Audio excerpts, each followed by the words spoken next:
ஒரு விழாவை நடத்தி பரிசு பொருட்கள் கொடுப்பது, சர்டிபிகேட் கொடுப்பது, கோப்பை கொடுப்பது அல்லது எக்ஸாமினேஷன் ஃபீஸுக்காக ஒரு தொகையை கொடுப்பதெல்லாம் இதான் வழக்கமான ஒன்று, பழக்கமான ஒன்று. அது போன்ற நிலைகள் தமிழகத்திலே தொடர வேண்டும். பிள்ளைகளை நாம் வாழ்த்த வேண்டும். அவர் வருங்காலங்களிலே அவர்கள் தேர்ந்தெடுக்கக்கூடிய துறையிலே முன்னேற வேண்டும். அரசியல் தலைவர்கள் செய்யக்கூடிய நல்ல பணியை நாம் கொச்சப்படுத்தக்கூடாது என்பது தமிழ் மாநில காங்கிரஸ் கட்சியினுடைய கருத்தாக இருக்கிறது. தமாகவே பல நிகழ்ச்சிகளை அது போல செய்கிறோம். வீரர் வீராங்கனைகளுக்கு விளையாட்டிலே பரிசு கொடுத்துருக்கேன். காயிதே மில்லத் அவர்களது பிறந்த நாள் விழா அன்று ஏழை எளிய நடுத்தர மக்களுக்கும் ஸ்கூல் பிள்ளைங்களுக்கும் மைனாரிட்டியை சேர்ந்தவர்களுக்கும் நேற்று பரிசு கொடுத்தோம், பரிசு தொகை கொடுத்தோம்.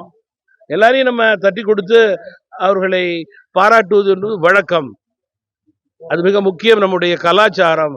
அதனை யாரும் தயவு செய்து கொச்சப்படுத்தக்கூடாது என்பது இருகரம் கூப்பி வேண்டி கேட்டுக்கொள்கிறேன். ஏன்னா பிள்ளைகள் படிக்க வேண்டும், நன்கு வளர வேண்டும். பெற்றோர்களுடைய எண்ணத்தின் அடிப்படையிலே அவர்கள் அழைத்து வருகிறார்கள். அவர்களை பாராட்டக்கூடிய நிலையிலே அவர்கள் முகம் சுளிக்கும் வகையிலே நாம் எதுவும் செய்யக்கூடாது.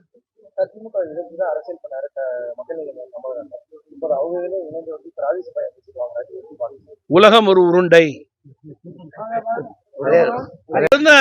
இது வந்து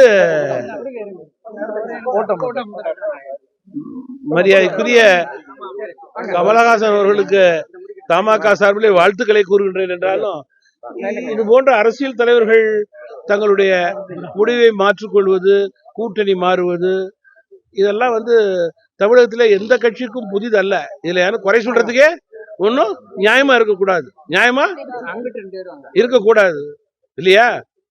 நானே எடுத்துக்காட்டா கூட இருக்கலாம். அதனால உண்மை எல்லாருக்கும் பொருந்துரும்.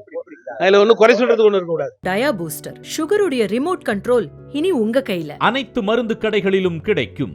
செய்திகளை உடனுக்குடன் தெரிந்து கொள்ள கீழ்கண்ட கேபிள் மற்றும் டிடிஎச் நெட்வொர்க்குகளில் எம்நாடு செய்தி தொலைக்காட்சியை காணுங்கள். பாதகம் செய்பவரை கண்டால் நாம் பயம் கொள்ளலாகாது பாப்பா. மோதி மிதித்துவிடு பாப்பா, அவர் முகத்தில் உமிழ்ந்து விடு பாப்பா. அண்மை செய்திகளை உடனுக்குடன் தெரிந்து கொள்ள இணைந்திருங்கள் எம்நாடு தொலைக்காட்சியுடன்.